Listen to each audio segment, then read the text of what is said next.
মুক্তিযুদ্ধের সময় কেমন ছিল ভূমিকা তা আবারও জানান দিলেন জামাত ইসলামী। গেল মাসেই নিজেদের অতীত কর্মকাণ্ড নিয়ে নিঃস্বার্থভাবে ক্ষমা চেয়েছিল দলটির আমির, কিন্তু মাস না ঘুরতেই আবারও নতুন সুর। এবার আর আওয়ামী লীগ না, দীর্ঘদিনের মিত্র বিএনপির নেতাদের ধারাবাহিক অভিযোগের প্রেক্ষিতে আবারও নিজেদের অবস্থান ব্যাখ্যা করল দলটি। জামায়াত বলছে তাদের বিরুদ্ধে আনা মানবতাবিরোধী অপরাধ বা ৭১-এর হত্যাযজ্ঞে সম্পৃক্ততা সংক্রান্ত অভিযোগ ভিত্তিহীন ও রাজনৈতিক উদ্দেশ্য প্রণোদিত। শনিবার সকালে এ বিষয়টি স্পষ্ট করে একটি বিবৃতিও দিয়েছে সংগঠনটি।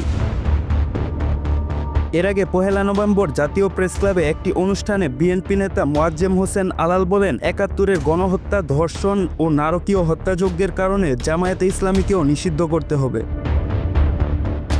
এই বক্তব্যের পরেই ফের আলোচনায় জামাতের মুক্তিযুদ্ধকালীন অবস্থান নিয়ে। দলটি বলছে, এ জাতীয় বক্তব্য জাতীয় ঐক্য বিনষ্টকারী, দায়িত্বজ্ঞানহীন এবং অসৎ রাজনৈতিক উদ্দেশ্য প্রণোদিত।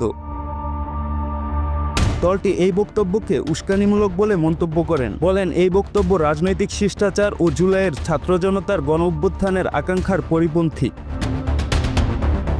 সাকিব আল হাসান, বাংলা অ্যাফেয়ার্স, ঢাকা।